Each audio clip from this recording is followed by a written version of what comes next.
बे समाव आं जोबोद गोजोननाय मोनदों।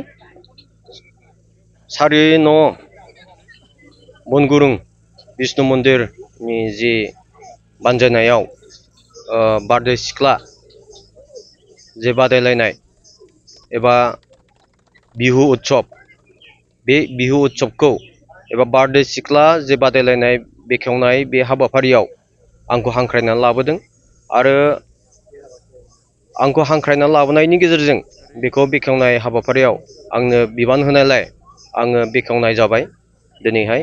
आरो आं जोबोद गोजोननाय मोनदों आंखौ जि हांख्रायनानै बेयाव लाबोनानै बे हाबाफारिखौ आङो मावफुंनानै होनो हादों।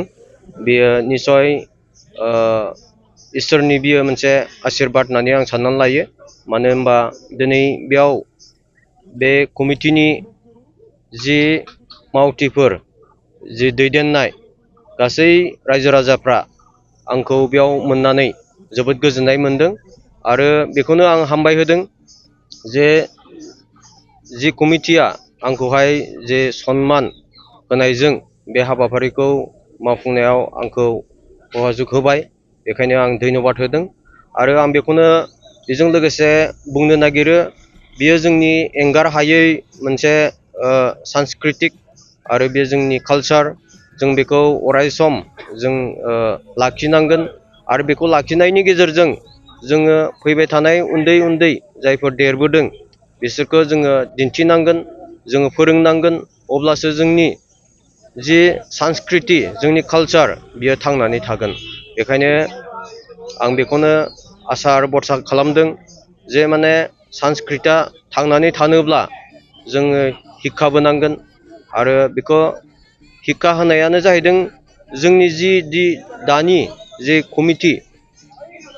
कमिटिया जिबायदि बे हाबाफारिखौ मावफुंदों बेनो मोनसे हिक्का आरो बे हिक्कायानो फैबाय थानाय जे गथ' गथायफोरखौहाय मोनसे गोजौ थाखोसिम लांनायाव सापर्ट होगोन। बेखौथ' जोङो मोनथियो, जोङो बहुद माने जोंनि अखमनि एबा जोंनि आसामनिल' नङा, जोंनि नर्थ इस्टनि आरो नेसनेल लेभेलनि बियो सासे मिथिसार जानाय सासे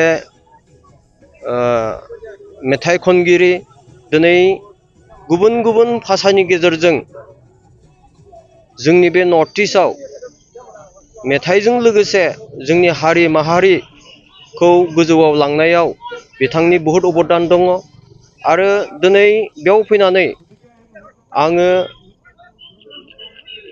मुंख्लं जे जुबिन गार्ग, मुंदांखा जे मेथाइ खनगिरि जुबिन गार्ग, बिथांखौ मान बावनो मोननानै आं जोबोद गोजोननाय मोनदों। बिथांनि आत्माया जे माने इसोरनि खाथियाव आलो गोजोन थाहैनो मोन्थों आरो बिदिनो जेब्लायबो जों साफ्रोमनिबो सायाव आशीर्बादखौ हरथों जे जि सांस्कृतिक एबा जि जोंनि कालचार बे गासै मावफुंनायाव बिनि आशीर्बादनि गेजेरजों जे गासैबो मोजाङै जालांथों आरो बांसिन जौगालांनो हाथों, आं बेखौनो बुंनानै गुबुन गुबुन बिथिङाव जोंहा गोबां बेबायदिनो संसार जानायजों लोगोसे जोंनि आत्मिक जिबन खुंनायजों लोगोसे जोंहा मोनफ्रोमबो हारि माहारिजों लोगोसे जोङो गाव गावनि सांस्कृतिक एबा जोंनि कालचारखौ जों लाखिलायनानै जोङो गुबुन गुबुन भाषा राव रायज्लायग्राफोरजोंब्लाबो जों खौसेथि जों रायजो जानायजों लोगोसे जोङो जौगालांनांगोन, जों हेफाजाब होलायनांगोन आरो बेनो जोंनि मोनसे खौसेथि, मोनसे सिनायथि।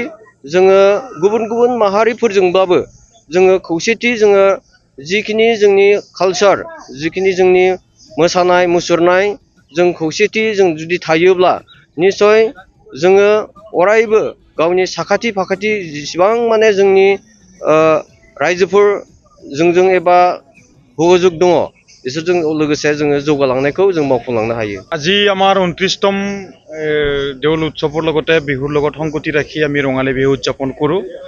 আজি আমাৰ আনুষ্ঠানিকভাৱে ইতিমধ্যে আমাৰ বিহুতলী উদ্বোধন আমাৰ সন্মানীয় অতিথি ৩৮ নং ভৈৰৱকুণ্ডৰ সন্মানীয় জেনেৰেল ছেক্ৰেটাৰী তেখেতক আমন্ত্ৰণ কৰা হৈছিল, তেখেতে উদ্বোধন কৰিল। আৰু আমি ইয়াৰ পিছতে আমাৰ আমন্ত্ৰণ কৰি অনা সুদূৰ টংলাৰ পৰা ৰাভা কৃষ্টি দল তেওঁলোকে নৃত্য প্ৰদৰ্শন কৰিব। আৰু টংলাৰে বিহুৱা দল আছে, ওদালগুৰি ৰাভা কৃষ্টি দল আছে, চমুৰ আছে, আৰু আমাৰ বাৰে বৰণীয়া কৃষ্টি দল এটি আছে, তেওঁলোকো আমাৰ খন্তেক সময়ৰ পিছতে ইয়াতে নৃত্য প্ৰদৰ্শন কৰিব। গতিকে আমি আজি আহি 29 বছৰ হ'ল আমি ইয়াত বিহু পাতি থকা। তো আজি ৰাইজৰ আশীৰ্বাদত, আপোনালোকৰ আশীৰ্বাদত, গতিকে আমি আৰু ভৱিষ্যতলৈকে এনেকৈ পাতি থাকিম বুলি আশা কৰি আছোঁ। এই জাগাৰ পৰা ৰাইজসকলক আপুনি কি ক'ব? এই জাগাৰ পৰা মই ৰাইজক এইটোৱে জনাম যে আজি আমি যেনেকুৱা ধৰণৰ আজি উৎসৱটো পাতছোঁ, ভৱিষ্যত লাগি যাতে আমি এই অনুষ্ঠানটো আৰু ইয়াতকৈ সুন্দৰকৈ পিছত পাতিব পাৰোঁ। গতিকে সমূহ ৰাইজক, এই অঞ্চলৰ ৰাইজক আমি অনুৰোধ জনাম যে তেওঁলোকে আমাক সহায় সহযোগিতা আজিৰ দৰে আৰু আগলৈকে উদগনি যোগাই থাকে যেন।